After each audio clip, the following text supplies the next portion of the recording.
राधा स्वामी बाबा जी। बाबा जी, मेरा पहला क्वेश्चन ये, पहला और आखिरी क्वेश्चन है कि जैसे सुदामा अपनी इतनी गरीबी में कृष्ण भगवान पर इतना भरोसा था, और हमें तो थोड़ा सा दुख आता है हम भूल जाते हैं, आपसे गिले शिकवे करते हैं। मालिक, हमारा भरोसा भी ऐसा कर दो कि हम आप पर भरोसा करें, भक्ति के लायक नहीं है। बेटा, वो एक उदाहरण बन के आते हैं, तो वो उनका उदाहरण सामने रख के हमने वैसे बनने की कोशिश करनी है। अब हर एक कृष्ण और सुदामा नहीं बन सकते, मगर वो उदाहरण तो हमारे सामने है ना। सो इसलिए अगर हम कोशिश करेंगे कहीं ना कहीं तो उस तरफ पहुंचेंगे।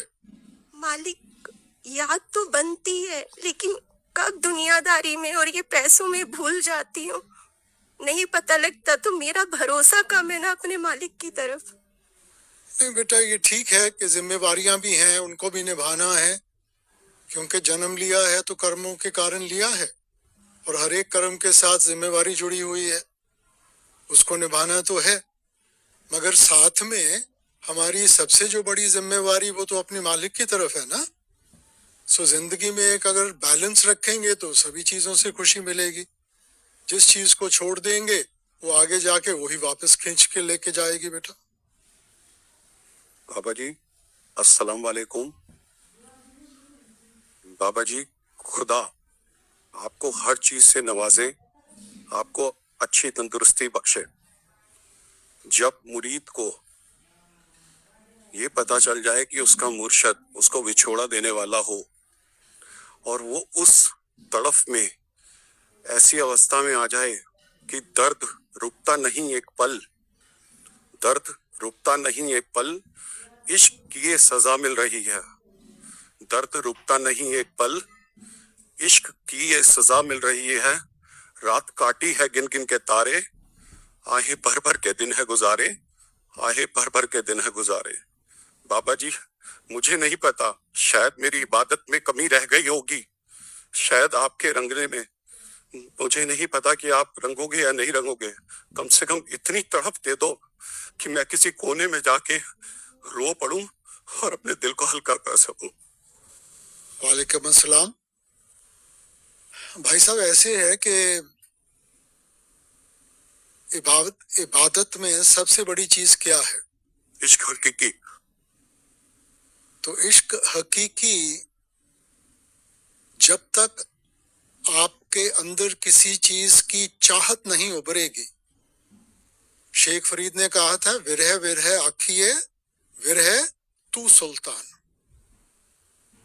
इंसान जो भी करता है जरूरत को लेके करता है, और ये भी उसकी बख्शिश है कि उसने हमारे अंदर वो बीज बो दिया उस इश्क का, और ये फलेगा फूलेगा उस इबादत और उस विरह के साथ।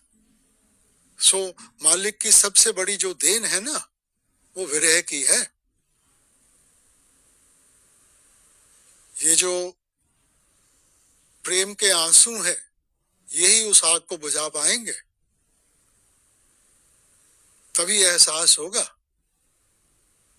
तो ये तो एक छोटा सा खेल है जो उसने खेला है हमारे साथ, हमें एहसास दिलाने के लिए कि सच्ची इश्क हकीकी क्या है। मैं वलवल आख्या है, मैनू वलवल ना जमाया कर, ना झूठे वादे करया कर, ना झूठी कसमां खाया कर। तेरी याद विच मैं मर जासा, तेरी याद विच मैं मर जासा। मेरे चेहरे उत्ते लिखिया ने, तेरे दिल ते जो जो बीतिया ने, असी भुलना चाहिए भुल नहीं सकते। मेरे नाल तू जो जो कीतिया ने, मेरे नाल तू जो जो कीतिया ने। बेटा, ये भी किसी लेखककार ने बहुत अच्छा लिखा है, और ये सब कुछ बोलने की तो बहुत अच्छा है, मगर साथ में है तो अपनी करनी का नतीजा ना। और साईं बुल्ले शाह ने कहा था, ओ शाह असा तो वख नहीं, बिन शाह दे दूजा कख नहीं, पर वेखण वाली अख नहीं। सो कमी तो बेटा अभी भी हमारी है ना। अगर हम उस बानी में आता है, से अखियां बेयन जिन्नी दिसंदो मापरी, कि वो आंख जिसके साथ उसके दर्शन होंगे, उनका ताल्लुक इन आंखों के साथ नहीं है। और वो आंख तब खुलेगी जब इंसान उस विरह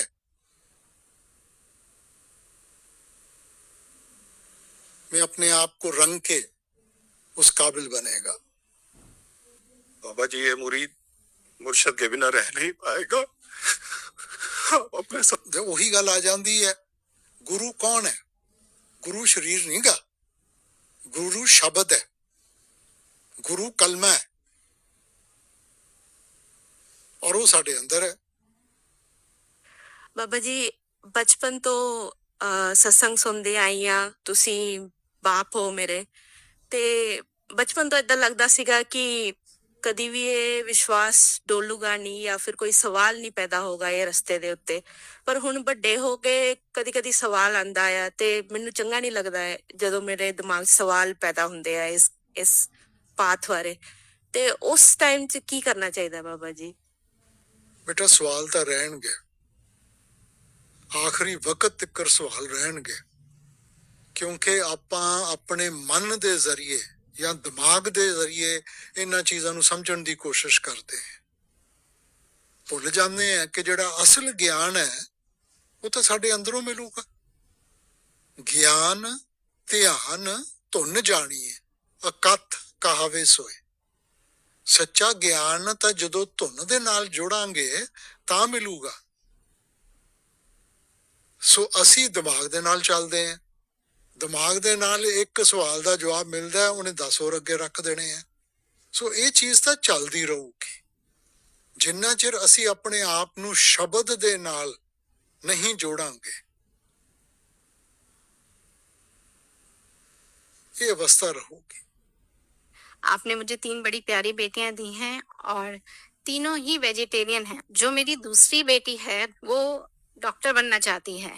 अभी स्कूल में काफी सारे जो हैं नॉनवेज एक्सपेरिमेंट हो रहे हैं, तो उसमें कई बार उसको बोला जाता है एग लेके आओ, तो वो बहुत स्ट्रिक्टली टीचर को मना कर देती है कि my master has said no.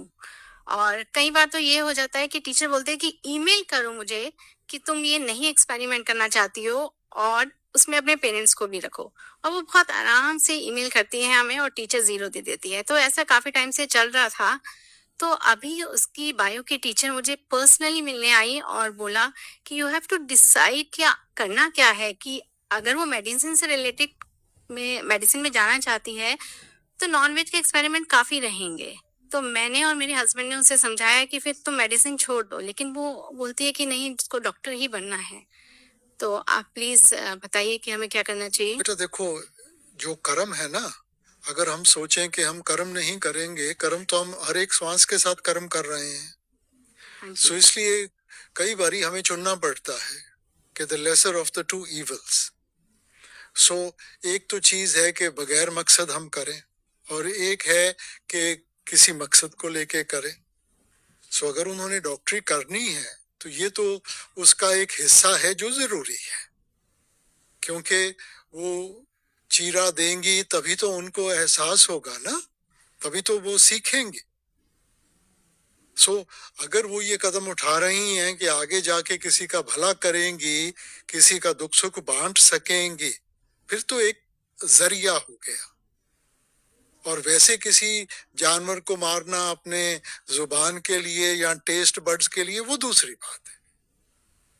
जी ਰਾਧਾ ਸਵਾਮੀ ਜੀ, ਜੋ ਵੀ ਆ ਅੱਜ ਅਸੀਂ ਜੋ ਜਿੰਨਾ ਵੀ ਸਿੱਖਿਆ ਸਭ ਕੁਝ ਤੁਹਾਡੇ ਕੋਲੋਂ ਸਿੱਖਿਆ, ਤੁਹਾਡੇ ਸਤਸੰਗ ਸੁਣ ਕੇ, ਕਿਤਾਬਾਂ ਸੁਣ ਕੇ। ਪਾਪਾ ਘਰ ਸਤਸੰਗ ਕਰਦੇ ਆ ਤਾਂ ਪਾਪਾ ਕੋਲੋਂ ਸਿੱਖਿਆ, ਮੰਮਾ ਕੋਲੋਂ ਸਿੱਖਿਆ। ਸਿੱਖਦੇ ਸਿੱਖਦੇ ਇਹ ਸਮਝ ਆਇਆ ਕਿ ਜਿੱਦਾਂ ਤੁਸੀਂ ਪਿਓਰਿਟੀ ਔਰ ਗੁੱਡਨੈਸ ਔਰ ਓਨੈਸਟੀ ਜਿੱਦਾਂ ਤੁਸੀਂ ਸਾਨੂੰ ਸਿਖਾਈ ਆ, ਤਾਂ ਪਹਿਲੀ ਵਾਰੀ ਅਸੀਂ ਬਾਹਰ ਨਿਕਲੇ, ਬਾਹਰ ਨਿਕਲ ਕੇ ਪਤਾ ਚੱਲਿਆ ਕਿ ਸਾਡੀ ਪਿਓਰਿਟੀ ਦੀ ਕੋਈ ਵੈਲਿਊ ਨਹੀਂ ਆ। So what I had to do was to hide away my purity, jo bhi honesty, jo bhi kindness. I had to be a person. I have to be a person who is fierce, who is strong. और ਜਿਹੜੀ innocence ਸੀਗੀ just ਸਭ ਚਲੀ ਗਈ। ਹੁਣ ਮੈਂ ਕੋਈ ਵੀ ਬੰਦਾ if anybody I meet in my life, if they show me a little slight kindness, मेरे मन में आंदा कि किहदे वास्ते kindness दिखांदे पे, ਇਹਦੇ ਪਿੱਛੇ कोई होर ਤਾਂ नहीं गल, कोई चीज था।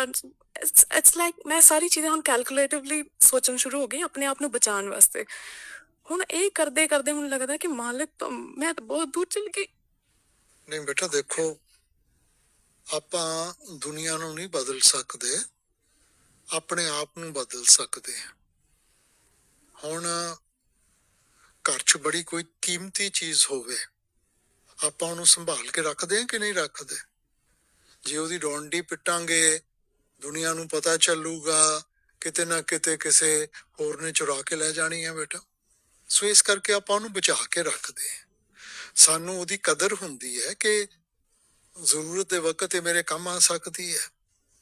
ਸੋ ਉਸੇ ਤਰ੍ਹਾਂ ਬੇਟਾ ਆਪਾਂ ਦੁਨੀਆ ਦੀ ਗੰਦਗੀ ਵਿੱਚ ਰਹਿ ਕੇ ਦੁਨੀਆ ਦਾ ਦਾਗ ਨਹੀਂ ਲੱਗਣ ਦੇਣਾ ਆਪਣੇ ਉੱਤੇ, ਕਿਉਂਕਿ ਹਿਸਾਬ ਕਿਤਾਬ ਤਾਂ ਅਸੀਂ ਦੇਣਾ, ਕਿਸੇ ਹੋਰ ਨੇ ਤਾਂ ਨਹੀਂ ਦੇਣਾ ਬੇਟਾ।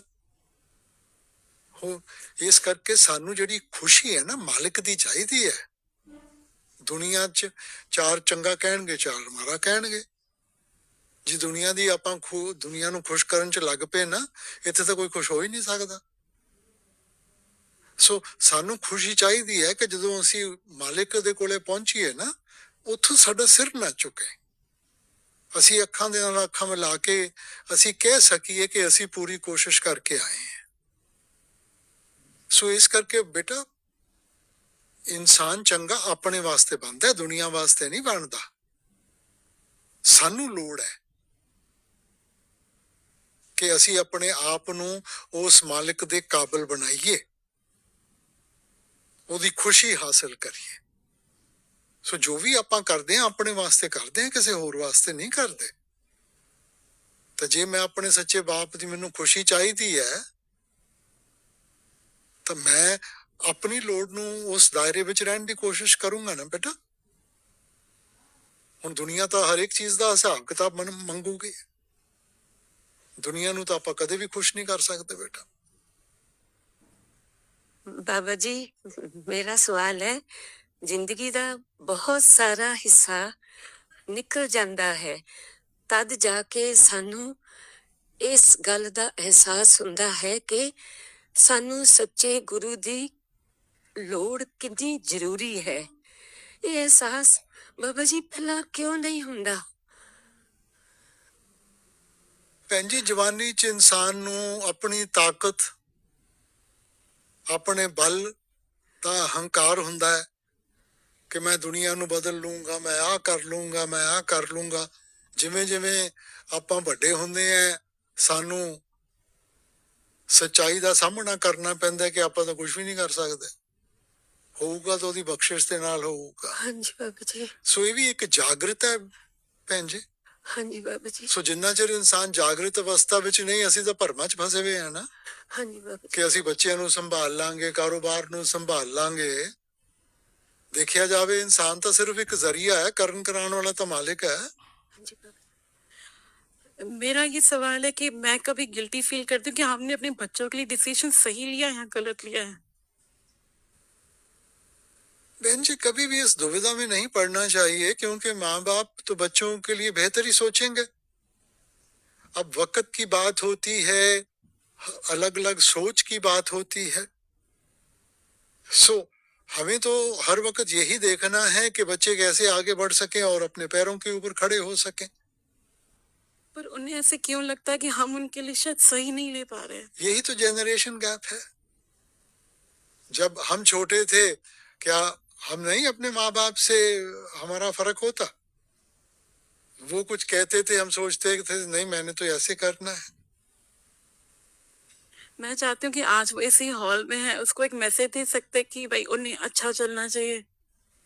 आप सही करें, आपकी जो जिम्मेवारी है एज अ मदर, आप सही करें। अच्छा, मेरा सवाल, दूसरा सवाल है कि आजकल जो जैसे हम लोग कहते हैं कि मेंटल इश्यूज जो आजकल हो रहे हैं उसमें इम्बैलेंसिंग हो रही है और उसी वजह से हाई एंड लोज हो रहे हैं, तो उसे बैलेंस करने के लिए क्या करना चाहिए? बेटा उसमें माँ बाप की भी उतनी गलती है, क्योंकि हम बच्चों के ऊपर प्रेशर इतना डाल रहे हैं। ये तो एक रेस जैसे हो गई है। उसके उस बच्चे ने इतने नंबर लिए, तेरे क्यों कम है, उसको ऐसी अच्छी नौकरी मिल गई है।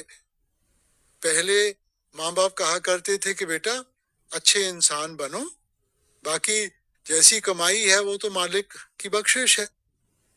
सो इंसान इंसानियत को भूलता जाता है, और इन चीजों में हम पड़ गए, इस रैट रेस में आके फंस गए। सो जब हमने वैल्यू सिस्टम ही बदल दिया तो फिर हम बच्चों से क्या उम्मीद करेंगे। सो वो वैल्यू सिस्टम रखें कि वो अच्छे इंसान हों और सही करें, चाहे नंबर अच्छे हों बुरे हों, क्या फर्क पड़ता है।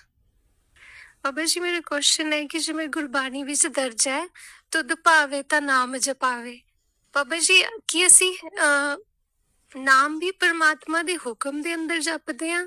ਜਿਵੇਂ ਕਈ ਵਾਰ ਕੰਟੀਨਿਊਸਲੀ ਪਾਠ ਕਰਦੇ ਹਾਂ ਡੇਲੀ ਉੱਠ ਕੇ, ਕਈ ਵਾਰ ਨਹੀਂ ਹੁੰਦਾ, ਪਤਾ ਨਹੀਂ ਕਿਉਂ, ਕਈ ਵਾਰ ਰੂਟੀਨ ਟੁੱਟ ਜਾਂਦੀ ਆ, ਕਿ ਇਹ ਵੀ ਉਹਨਾਂ ਦਾ ਹੁਕਮ ਹੈ ਜਾਂ ਫਿਰ ਕੋਈ ਬੁਰੇ ਕਰਮ ਹੁੰਦੇ ਨੇ ਜੋ ਸਾਨੂੰ ਪਾਠ ਨਹੀਂ ਕਰਨ ਦਿੰਦੇ ਜਾਂ ਨਾਮ ਨਹੀਂ ਜਪਣ ਦਿੰਦੇ? ਨਹੀਂ ਬੇਟਾ, ਮਾਲਿਕ ਨੇ ਤਾਂ ਦੇਖੋ ਆਪਾਂ ਨੂੰ ਇਨਸਾਨ ਦਾ ਜਾਮਾ ਬਖਸ਼ਿਸ਼ ਕੀਤਾ ਹੈਗਾ। ਹੁਣ ਸਾਡਾ ਲਕਸ਼ ਕੀ ਹੈ?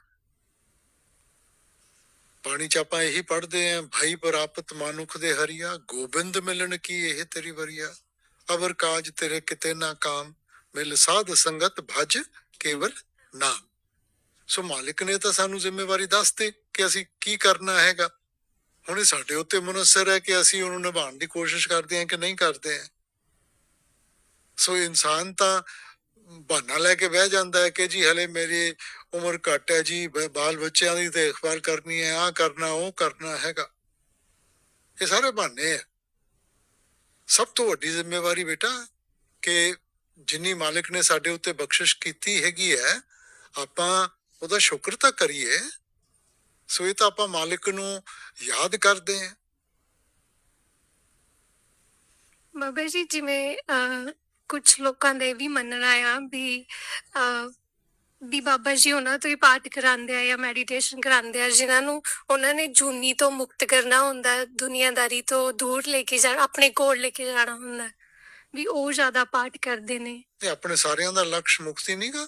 ਹਾਂਜੀ।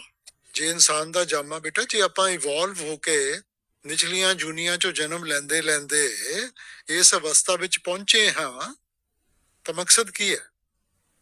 ਮੁਕਤ। ਜੇ ਉਹਨੇ ਟੌਪ ਆਫ ਦ ਕ੍ਰੀਏਸ਼ਨ ਬਣਾਇਆ ਹੈਗਾ ਕਿ ਆਪਾਂ ਵਾਪਸ ਜਾ ਕੇ ਆਪਣੇ ਅਸਲ ਨਾਲ ਮਿਲਾਪ ਕਰ ਸਕੀਏ ਬੇਟਾ। ਹਾਂਜੀ। ਔਰ ਇਹ ਤਾਂ ਹੀ ਹੋਊਗਾ ਕਿਉਂਕਿ ਸਾਡੇ ਅੰਦਰ ਤਾਂ ਤਾਕਤ ਨਹੀਂ ਗਈ ਕਿ ਆਪਾਂ ਕਰਮਾਂ ਦਾ ਹਿਸਾਬ ਕਿਤਾਬ ਪੂਰਾ ਕਰ ਸਕੀਏ। ਹਾਂਜੀ। ਸ਼ਬਦ ਕਰਮ ਕੀ ਰੇਖ ਕਟਾਏ, ਸ਼ਬਦ ਸ਼ਬਦ ਸੇ ਜਾਈ ਮਿਲਾਏ। ਠੀਕ ਹੈ ਨਾ। ਉਹ ਵੀ ਬਾਣੀ ਚ ਆਪਾਂ ਪੜ੍ਹਦੇ ਆ, ਮੂਤ ਪਲੀਤੀ ਕੱਪੜ ਹੋਵੇ, ਕੋਈ ਕੱਪੜਾ ਗੰਦਾ ਹੋ ਜਾਂਦਾ ਹੈਗਾ, ਆਪਾਂ ਪਾਣੀ ਔਰ ਸਾਬਣ ਦੇ ਨਾਲ ਉਹਨੂੰ ਸਾਫ਼ ਕਰ ਸਕਦੇ ਹਾਂ। ਮਗਰ ਜਿਹੜੀ ਅੰਦਰਲੀ ਮੈਲ ਹੈ, ਭਰੀਏ ਮਤ ਪਾਪਾਂ ਕੇ ਸੰਗ, ਉਹ ਧੋਪੇ ਨਾਵੇਂ ਕੇ ਰੰਗ। ਸੋ ਉਹ ਸਿਰਫ ਨਾਮ ਦੇ ਨਾਲ ਸਾਫ਼ ਹੋਊਗੀ। ਸਾਡੇ ਵਿੱਚ ਵਸ ਨਹੀਂ ਗਾ ਕਿ ਆਪਾਂ ਕਰਮਾਂ ਦਾ ਹਿਸਾਬ ਕਿਤਾਬ ਪੂਰਾ ਕਰ ਸਕੀਏ। ਹਾਂਜੀ। थैंक यू बाबा जी। बाबा जी मेरा क्वेश्चन ये है कि जो लोग सिमरन भजन करते हैं, नाम दाम लेते हैं, उनको तो मुक्ति मिल जाती है, लेकिन दूसरी तरफ जो लोग तीर्थ यात्रा करते हैं और व्रत रहते हैं और पूजा पाठ करते हैं, क्या उनको मुक्ति मिलती है बाबा जी? नहीं बेटा देखो, है तो कर्मों के ऊपर निर्भर ना। जो तीर्थ भी जाता है किसी भावना के साथ ही जाता है, ठीक है ना। सो इसलिए शुरुआत हम बाहर से करते हैं मगर मिलेगा अंदर से, तो इसलिए जब तक हम अपना ध्यान अंतर्मुख नहीं करेंगे, मगर ये कहना कि जी मैंने एमए करनी है और सीधा कॉलेज में एडमिशन लूंगा, शुरुआत तो पहली क्लास से करनी पड़ेगी ना। थैंक यू बाबा जी। हजूर जी मेरा पहला क्वेश्चन ये है कि ਜਦੋਂ ਕਿਸੇ ਦੇ ਘਰ ਕੁੜੀ ਜਨਮ ਲੈਂਦੀ ਹੈ ਤਾਂ ਲੋਕ ਇਦਾਂ ਕਿਉਂ ਕਹਿੰਦੇ ਹਨ ਕਿ ਚਲੋ ਕੋਈ ਨਹੀਂ, ਰੱਬ ਅਗਲੀ ਵਾਰ ਜੀ ਦਊ। ਕੁੜੀ ਰੱਬ ਦਾ ਜੀ ਨਹੀਂ ਹੈ? बेटा ਜਿਹੜੀਆਂ ਕੁੜੀਆਂ ਹੈ ਬੀਬੀਆਂ ਹੈ ਉਹ ਤਾਂ ਜਨਨੀ ਹੈ, ਉਹਨਾਂ ਤੋਂ ਬਗੈਰ ਕੀ ਇੱਥੇ ਸ੍ਰਿਸ਼ਟੀ ਚੱਲ ਸਕਦੀ ਸੀ। ਬਾਣੀ ਚਾਹੁੰਦਾ ਹੈ ਕਿ ਉਹਨਾਂ ਨੂੰ ਆਪਾਂ ਕਿਉਂ ਮਾੜਾ ਕਹਿੰਦੇ ਆ ਜਿਨ੍ਹਾਂ ਨੇ ਮਹਾਪੁਰਖਾਂ ਨੂੰ ਜਨਮ ਦਿੱਤਾ। ਜਨਮ ਤਾਂ ਮਾਂ ਦੀ ਗੋਦ ਚੋਂ ਲੈਂਦੇ ਆ, ਪਿਓ ਦੀ ਗੋਦ ਚੋਂ ਤਾਂ ਨਹੀਂ ਲੈਂਦੇ। ਸੋ ਮਾਂ ਦਾ ਅਹੁਦਾ ਤਾਂ ਬੇਟਾ ਬਹੁਤ ਉੱਚਾ ਹੈ। ਸੋ ਇਸ ਕਰਕੇ ਆਪਾਂ ਨਹੀਂ ਕਦੇ ਵੀ ਆਪਣੇ ਆਪ ਨੂੰ ਕਿਸੇ ਤੋਂ ਘੱਟ ਸਮਝਣਾ। बाबा जी मेरा क्वेश्चन ये है कि मेरे मम्मी जो है वो संत मत में मानती है और मेरे पापा जो है वो पूजा पाठ में मानते हैं।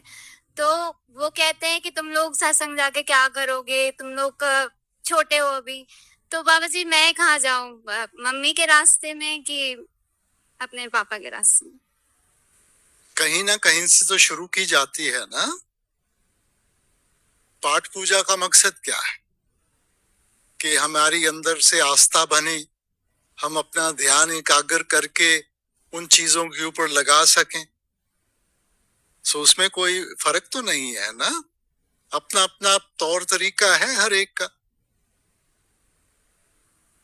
बाबा जी मेरे पापा मेहर बख्शिएगा कि वो सत्संग आए और हमें भी साथ में लेके आए। और बाबा जी मेरा दूसरा क्वेश्चन ये है कि जैसे सत्संग में हम सत्य के संग की बात करते हैं, तो कभी कभी ऐसे लाइफ में सिचुएशंस आती है जहाँ हमें बोलना पड़ता है झूठ अपने लिए या किसी के अच्छे के लिए। तो क्या वो सच अच्छा है या गलत है, या वो हमारे कर्म में जुड़ेगा? नहीं बेटा, सच सच होता है। सो इसलिए बेहतर ये है कि अगर आप चुप कर जाएं, मत बोलें। जा सुन बाबा जी मेहर बनाए रखेगा, नाम नहीं रखेगा। बाबा जी मेरा क्वेश्चन ये है कि लाइफ मतलब स्ट्रगल। मैं मानती हूँ आप मुझे इतना स्ट्रॉन्ग समझते हैं तभी इतना स्ट्रगल फेस करवाते हैं, पर कभी कभार मैं इतना ज्यादा थक जाती हूँ बाबा जी। मेरे पास के बारे में आपको सब कुछ पता है, मैं कैसे मूव ऑन करूँ, इतना डरती हूँ नाइटमेयर से। नहीं बेटा, डरने की बात नहीं है। हर एक की चीज का सामना करना पड़ता है, हमने पीछे मुड़ के नहीं देखना। और अगर हमें विश्वास है अपने मालिक में तो लक्ष्य को सामने रख के आगे बढ़ती जाए। क्यों घबराती हैं आप?